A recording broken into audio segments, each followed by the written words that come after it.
late at night in Sparta, Michigan. Tim Dawson's wife, Julia, hasn't come home. Julia's mom, Tammy, gets a phone call from Tim. He says Julia hasn't come home from shopping. That same night, police discover a suspicious vehicle at the local park.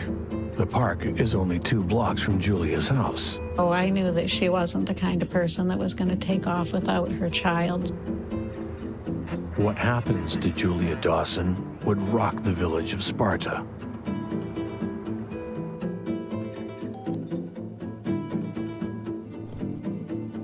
No matter how old your child is, parents always worry about their children. Julia's mom, Tammy, knows she may have seen her alive for the last time.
Not far from the eastern shores of Lake Michigan sits the village of Sparta, a short drive north of Grand Rapids. First settled in 1844, the town doesn't go by the name Sparta until 1867. With a rail connection to Grand Rapids coming in 1872, the area prospers. During World War II, Sparta is home to German prisoners of war. Despite the situation, the warmth of the community extends even to their enemies. Prisoners writing home with stories of how well they are treated by the kind locals. About 4,000 people would call Sparta home. In Sparta, like any small town, everyone knows everyone. 23-year-old Julia Dawson, a young mother to 2 boys and stepmother to 2 girls, has lived in and around Sparta her whole life. She's even close with the chief of police, Andy Milanowski. My wife and I played on a co-ed softball team with Tammy, who's the mother of Julia. And Julia was young then, and she would come to the games and watch and whatnot. We had her watch our kids a few times because she was at that age. Every kid wants some kind of a job, make a little money. She called me Mom. I loved her. She was like one of my kids. Dwin Dykema gets to know Julia when she becomes friends with Dwin's daughter in 2nd grade. So there were birthday parties and all of those fun things that Julia was at our house and my daughter Desiree was at their house. I mean, I just really enjoyed her company. I enjoyed working with her. You know, she was a good worker, good with the customers because she was happy and bubbly, and, you know, that's a good salesperson attribute. She was dependable and trustworthy, and she was a good girl to have in my store. Julia is 19 years old when she strikes up a conversation with Tim Dawson over the internet. Tim and Julia met online. Tim's coming out of a marriage of his own, and he has 2 kids. Things moved pretty fast for them. 2 weeks later, they met in person, and they started living together immediately. And within a year after that, they were engaged. Tim installs phone systems in the Grand Rapids area, but the Dawsons make Sparta their home. Julia's friends and family are not impressed. I never really got to know Tim. I don't remember spending any time with him at all. After they started dating, then she seemed to be more separated from me and from everybody, and it wasn't very long after that that she quit. To me, Tim was pretty arrogant, and he was self-confident. I got the air of, I believe he thought he was just better than everybody else. Kind of a woman's man, he could smooth over any girl he wanted, things like that. Controlling. He'd want it his way. She came to me then in the fall of that year, and she wanted a wedding dress.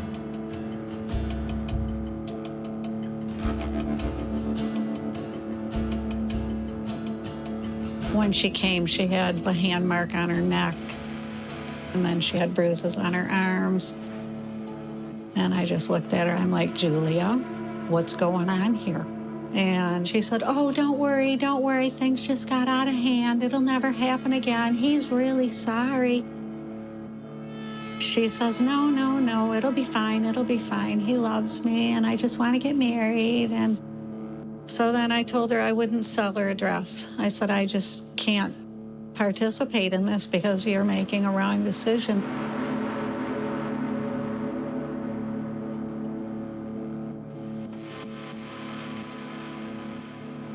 After the wedding, Julia works the midnight shift at a plastics plant. She tells co-workers of her troubled marriage. I think Tammy felt that this was a mistake from the start, meeting a guy online that she never knew for a very long time, and it went really fast. And then how controlling Tim was. So she just saw that her daughter was under that spell. And once that lovesick stuff wears off, then Julia started understanding it. On December 10th, 2004, Julia phones her mother, Tammy, and tells her to get her room ready. She's coming home. Julia doesn't show up. The next day, Tammy receives a phone call from Tim. Tim calls Julia's parents and tells them Julia hasn't come back from a day of shopping. She's left him with the kids. Tim asks Tammy if she's seen Julia, and she says no, she hasn't. Tim didn't seem overly concerned with the fact that Tammy didn't know where Julia was. After Tammy hangs up the phone from speaking with Tim, she has an inkling she may never see Julia again.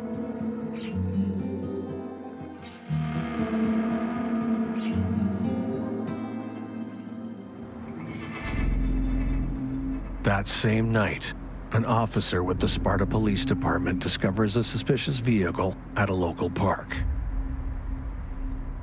He saw the van, and he went down and checked on it. And of course, he ran the plate, find out where it was from, and found it was from 141 Maple. And looking in the van, he noticed that there was items in there, purse, I believe a diaper bag, stuff like that, in the van, but it was locked. And that's about as far as it went at that point until he got the call.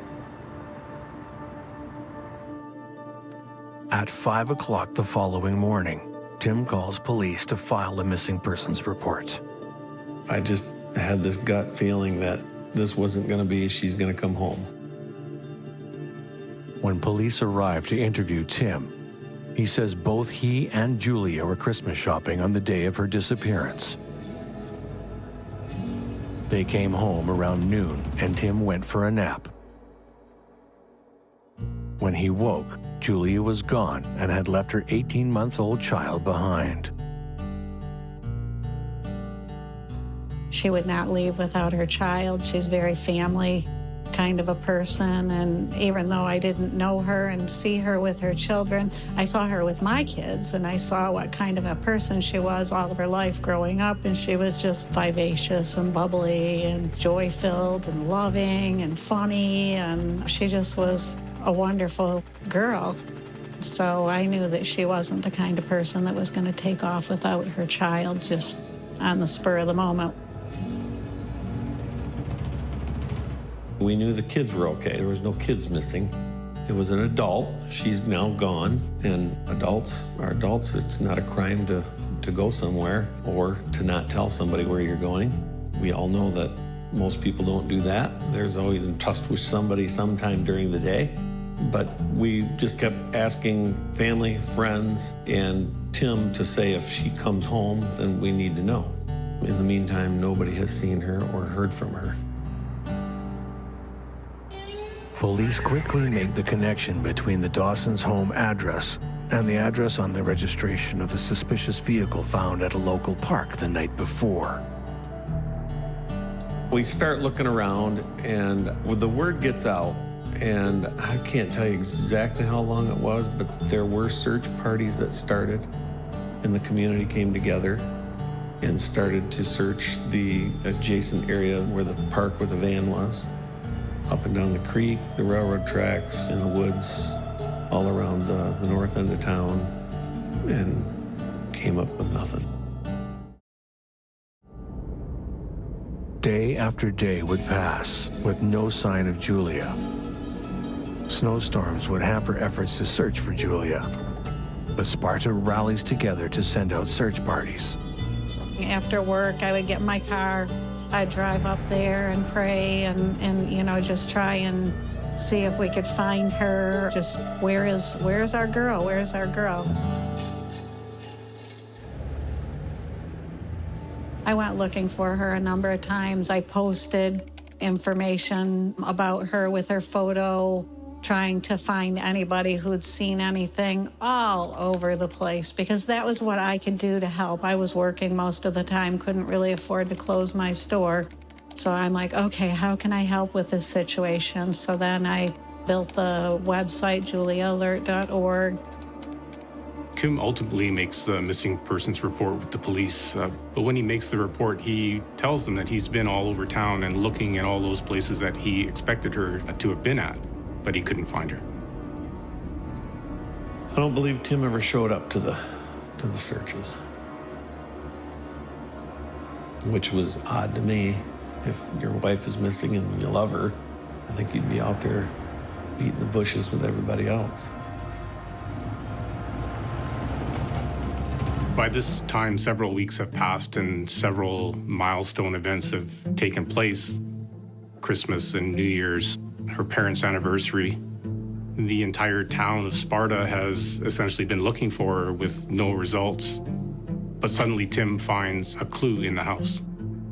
He had made a phone call to us and said he found her rings. And they were in the bathroom up in a cup on a shelf. So one of the questions that has to be asked is why would somebody hide their wedding rings in a cup and then just disappear? It leads to the question of, is it plausible that she would just abandon their marriage at this point and leave those behind?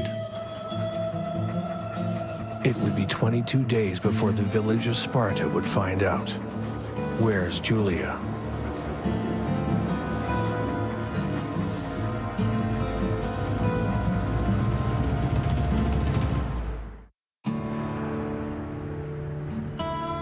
Sparta, Michigan.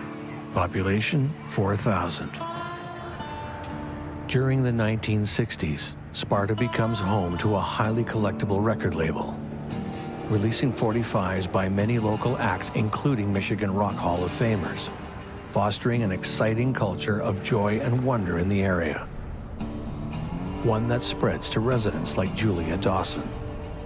She was just vivacious and bubbly and joy-filled and loving and funny, and she just was a wonderful girl. So I knew that she wasn't the kind of person that was going to take off without her child just on the spur of the moment. Julia's husband Tim wakes up from a nap, and Julia is missing. Police discover a van registered to Tim and Julia left locked at a nearby park. Inside, a diaper bag stuffed full of diapers, along with a purse. And then, a break in the case. A few days after Julia's disappearance, a couple finds a coat on the side of the road. And they decided to bring it into the police. In the pocket was a ID card, and that ID card came back to Julia where she worked. So with that, we started to concentrate, searching north. I spent quite a few hours myself walking edges of the highways up there looking for her. More than 3 weeks after Julia goes missing, a man walks his dog down a road he takes nearly every day. But this day, he makes a gruesome discovery.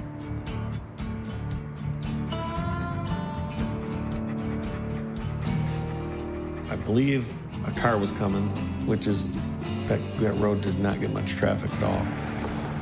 The subject moved over onto the gravel with their dogs to let the car go by. And at that point, they were walking next to the guardrail and they saw her on the other side.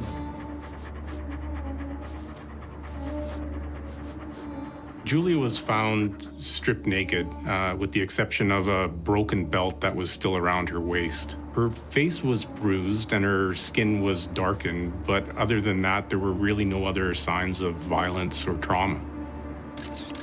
And it looked like her body had essentially been scrubbed clean. When the head rests below the body, a certain pooling of the blood called lividity starts, and that actually creates a purplish sort of blue coloration to the skin.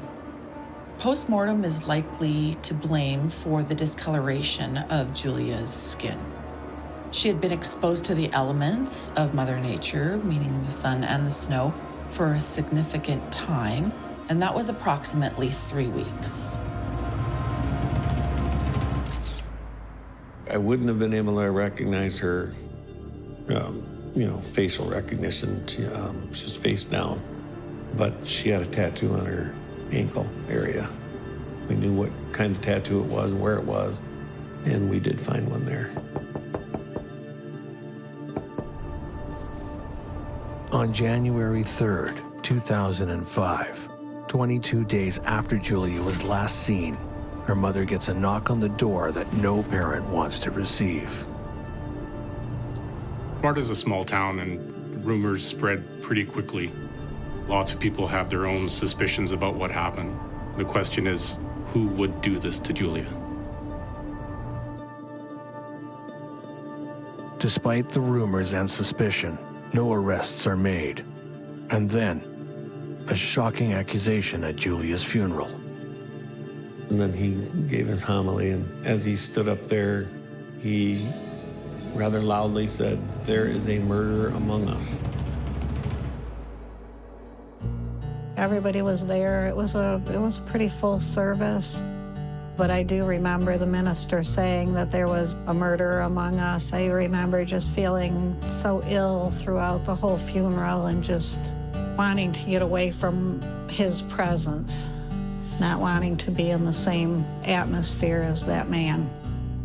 It got my attention, and I can see him, but I couldn't see his face, but I could see the back of his head. And he didn't, he didn't move. He just sat there. And you could kind of feel that tension in the church, because he didn't say there is a murderer among us out there. He said there is a murderer among us, which I felt like he was talking right there in that congregation. The pressure is on to make an arrest, but there isn't enough evidence to arrest anyone. The tips to police are now flying in fast and furious, and the pastor had made some comments that shocked the community. But police have now dredged up some new evidence that points to an entirely new set of suspects.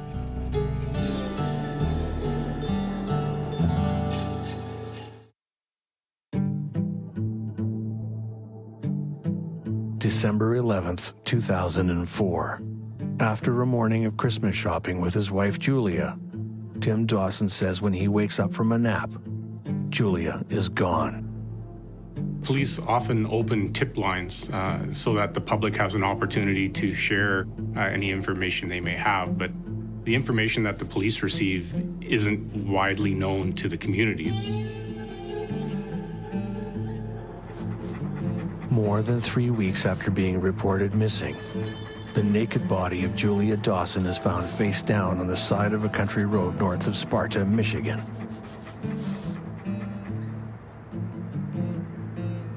The rumor mill might be rampant at this point, but the community is unaware that the police are actively working on evidence that points to 2 new suspects at this point. We keep an open mind because when you start getting tips, you got to look at all of it, because I really don't want to charge or convict an innocent person for something they might not have done. So it's always best to look at every angle. I'd say 2 or 3 what you'd call more solid. A second suspicious vehicle is connected with the case.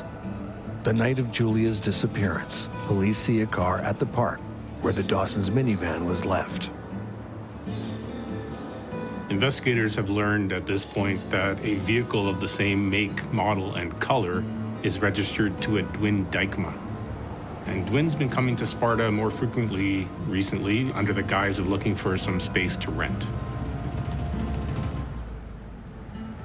Could the woman who had set up JuliaAlert.org and who had known Julia most of her life be responsible for her murder? They had a detective who was following me for months, and I just laugh about it.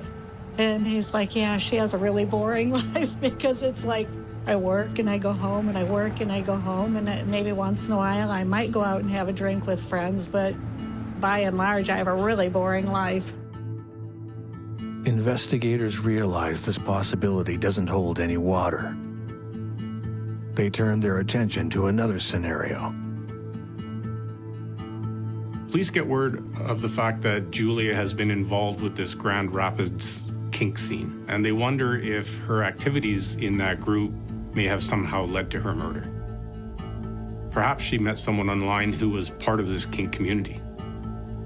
An individual that is found face down and naked in the snow, such as Julia, had only one personal item found on her, which was her broken belt. Finding a woman that is naked outside, that is already a red flag and a suspicious death. We call in the forensic identification experts, and we would be working with the homicide detectives almost immediately. Before she's found, Tim tells police he believes Julia has run off with someone she's met on a kink message board. If we remember that Julia and Tim met online, this might be an explanation as to why Julia would leave her wedding rings behind. Obviously, you look into that. From my recollection, we didn't find anything that would really remotely lead to the fact that she's that promiscuous or doing things, what he's trying to tell us. In fact, I think we found out the opposite, that she would tell some of her friends how he would abuse her, and even, I believe, abuse her sexually. While other theories get ruled out, the evidence continues to mount against Tim Dawson as a suspect in his wife Julia's murder. Up to this point, we, and the detectives, I would say, pretty much caught him in several lies of different things about that night. One of them being that he went to look for her and drove a route looking for her, but he never went past, I believe it might have been 6 Mile Road. And yet his cell record showed that his cell phone was pinging off towers not in that area and well to the north of that area. And so we were thinking, well, you say you went down there, but your phone's pinging up over here. Why? I think it's because he went and dumped the coat at that point, and he was just trying to throw us off. So one of the things that doesn't sit well with investigators when they first come to interview Tim is that he's preoccupied with something else. He claims it's a mess that's been made by the dog. Officers tell Chief Andy Milanowski that there's a very large spot on the carpet that Tim has been cleaning with bleach. You don't need to be a forensic expert or specialist to understand that bleach should never be used on a carpet. Tim tells police his dog has worms and has left a stain on the carpet. He told me it looked very suspicious. He said there was a very big cleaned spot on the carpet in the entryway. And it was pretty good size. He noticed a carpet sweeper, stuff in the sink, like hair and stuff, like he was cleaning out the sweeper. All the evidence may suggest that Tim Dawson is suspicious, but none of it is enough to lay charges. And as soon as the coroner completes an autopsy on Julia, Tim has her body cremated. According to Michigan state law, once the autopsy is completed, Tim Dawson can cremate Julia's body even though the investigation is still ongoing. He was allowed to cremate her, which that made me angry as well, because I feel like in a situation like that where there's questionable death, obviously, then they should not be allowed to dispose of the evidence, that the evidence should be made available or accessible. It's almost as if Tim is taunting the police at this point, and it seems as though he believes that if they were going to arrest him, they would have done it by now. In April, Tim stops cooperating with police. We had put a GPS on his truck prior to him leaving. Tim Dawson has taken his kids from Sparta, Michigan, to a trailer park in Texas. So it's around this time that Tim moves to Texas. He's packed up his kids and left Sparta. Police are aware that the investigation is growing cold, and they really need to find some evidence at this point.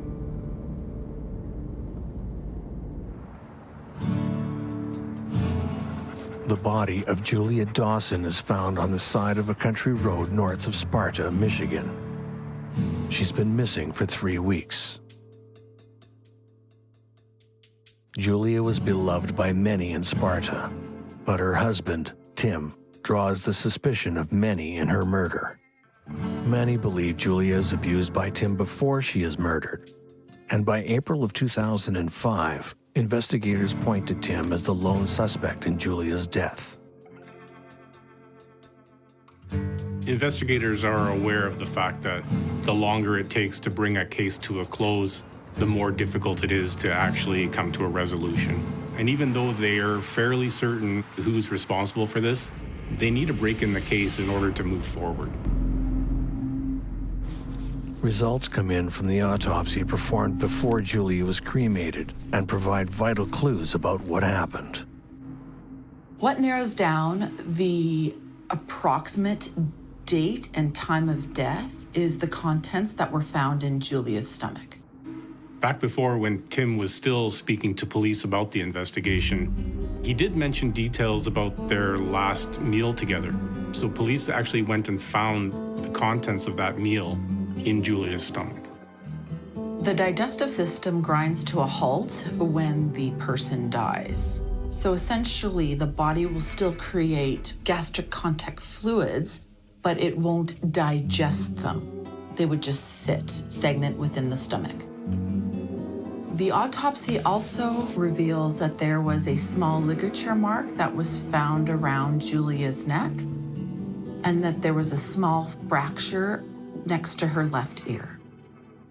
A local chiropractor tells police that Tim's young son was there the night of the murder. This likely places the boy at the scene where the body was dumped.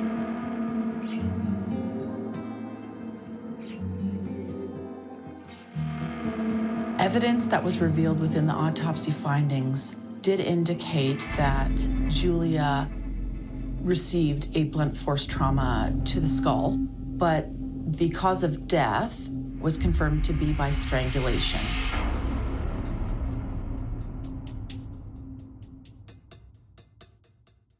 The markings led law enforcement to believe Julia was murdered, stripped of her clothing, and then wrapped in plastic. They suspected that Julia's body was wrapped in plastic to maintain all of the trace elements of evidence before her body was moved.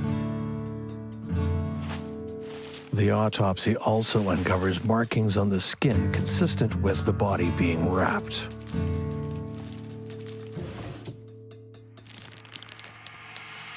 This would be consistent with a person intending on disposing a body.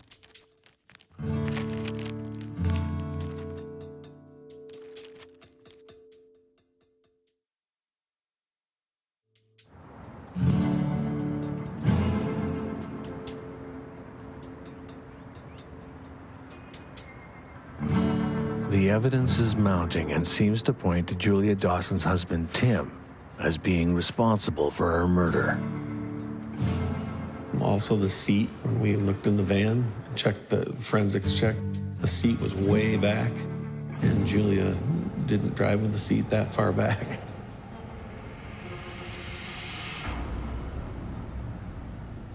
The detectives asked the girl that rode with her every day to work, and she said the van was pretty much always, kind of filthy. And I'm not saying dirty, but I'm saying always got stuff in it, full of stuff, in the back especially. And when we checked the van, the back was just completely empty, except I think a tissue box.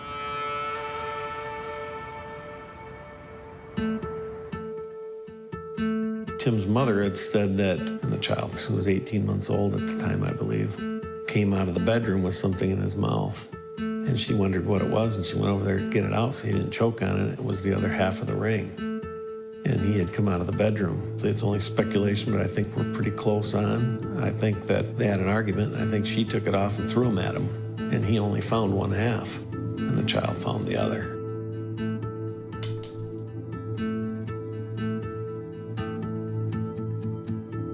After 3 years of investigation, law enforcement believe there is enough evidence to make an arrest, but the local district attorney doesn't agree.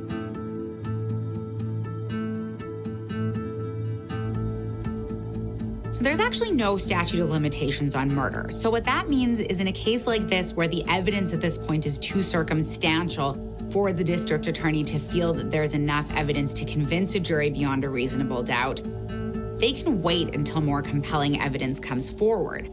For example, a confession that may appear at some point.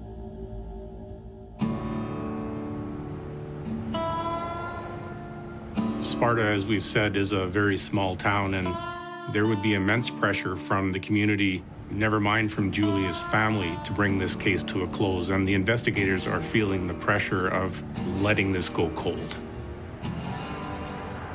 In an unprecedented move, the authorities bring the case to the Attorney General's office. Finally, more than 3 years after Julia's murder, an arrest warrant is issued for Timothy Dawson for the murder of his wife. Officers fly to Texas to get their man. The look on his face was priceless. I tell you, it was a huge relief. Just think of some of the most happiest moments of your life, that you finally got something, or your first child or something. It was just, you're elated, you're relieved, but there's still a long road ahead.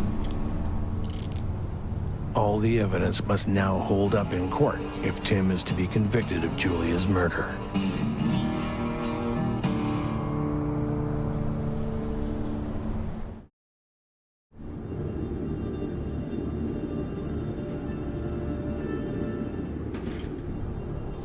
Chief Andy Milanowski gets his man in Texas.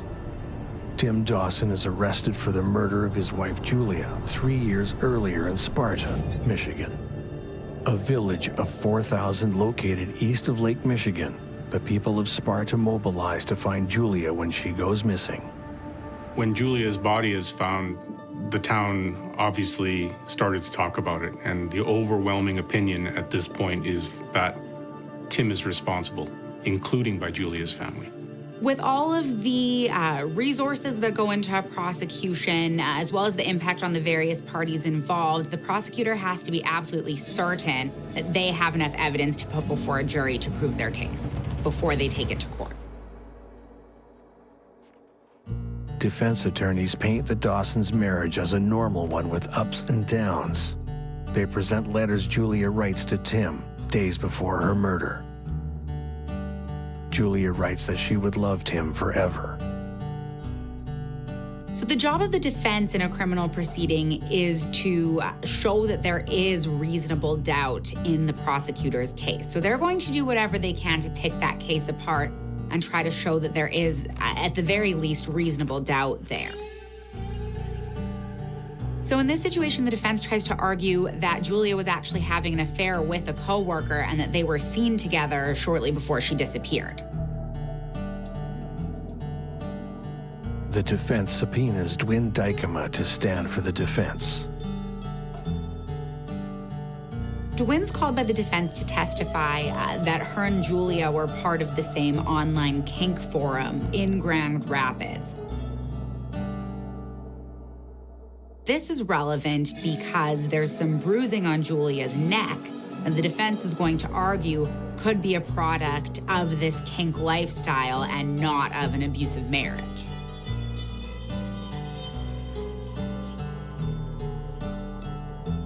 It's kind of a sneaky way to also get negative character evidence before the jury because while it is relevant to the bruising on Julia's neck, it's also possible that a jury is going to view membership in a community like this negatively against the victim. Prosecutors introduce evidence that shows someone, through an anonymous phone call, attempts to cancel Julia's life insurance policy while Julia is still missing. My first thought was, who else would it be? I mean, if you were to pass away, first off, I don't even know if you have insurance. Second off, what company would you be with? Third, I don't know anything about the policy. I don't know the number. I don't know anything about it. Only somebody with knowledge would have that ability to call and do that. There's a bank statement that shows Tim transfers more than $8,000 from their joint bank to his own personal account before Julia's body is found. So money that's withdrawn from a bank account following Julia's disappearance is still circumstantial evidence. It's possible that there's another very plausible explanation for that action. In this situation, it really is still circumstantial evidence that raises suspicion, but doesn't cause a direct link or direct association.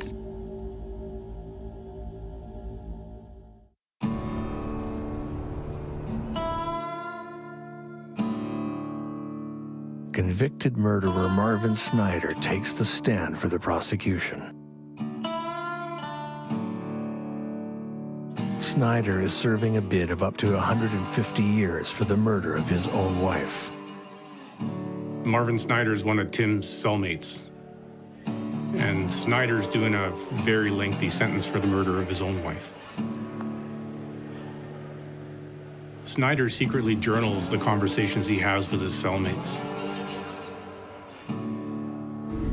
According to Marvin Snyder's testimony, Tim becomes enraged after learning that his wife Julia is planning to leave him. Before she's able to take her son and get back to her mother's house, the couple begin to argue in the kitchen. Tempers flare. Julia's had enough and throws her wedding rings away. As she's about to walk out the door, things turn for the worse, and Tim loses control. Tim copies a case he had seen on a true crime television show, where the husband attempts to make the murder of his wife look like a random rape and murder. But first he has to clean up the evidence at his own home. He bleaches the carpets and then wraps Julia's body in plastic, hoping to prevent any blood or other evidence from being spread around as he transports her body. Then, by stripping and dumping her body, his ruse is complete. After returning home, Tim takes a nap before reporting Julia missing, a woman he had just murdered. In public, Tim plays the role of a concerned husband while the town of Sparta continues searching for Julia. Little does anyone know, Tim has already canceled Julia's life insurance policy. He then decides to leave town, moving to Texas to start a new life. But Sparta's law enforcement finally obtains the evidence they need, and a local district attorney is able to press charges. Tim is arrested. Unfortunately for Tim, he's just confided in the wrong man. He tells the jury that Tim has confessed to Julia's murder.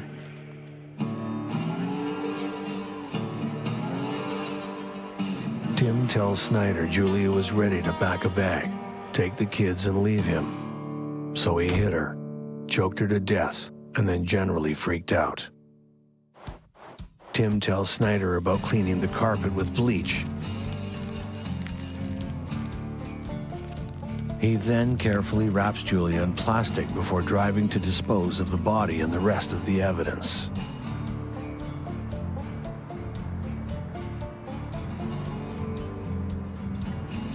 Basically, their main witness that they end up calling is a jailhouse informant, and it's a jailhouse informant who is serving time because he was also convicted of killing his wife.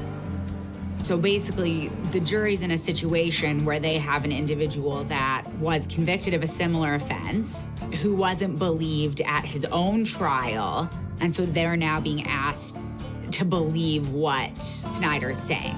So you have what would be considered an inherently unsavory witness that the jury's being asked to believe now.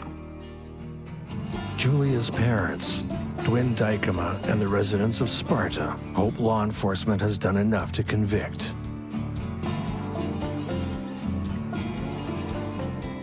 After hearing from 80 witnesses and reviewing 100 exhibits, almost 4 years after Julia had been murdered, the jury finds Tim Dawson guilty of murder in the first degree.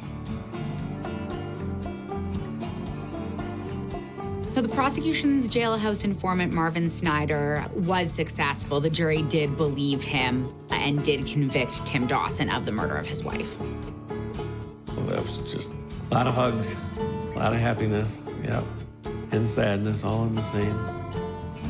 From what I could see, he was pretty much the same Tim. He had no emotion.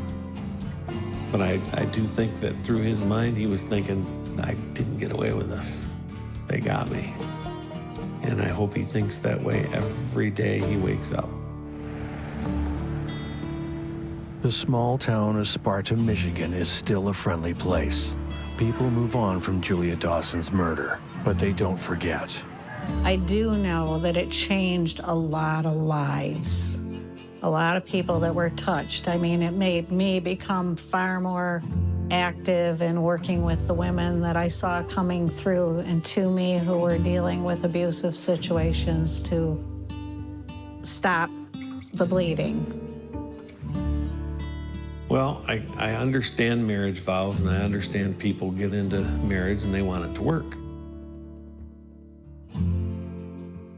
And, you know, for richer, for poor, better for worse, and all that.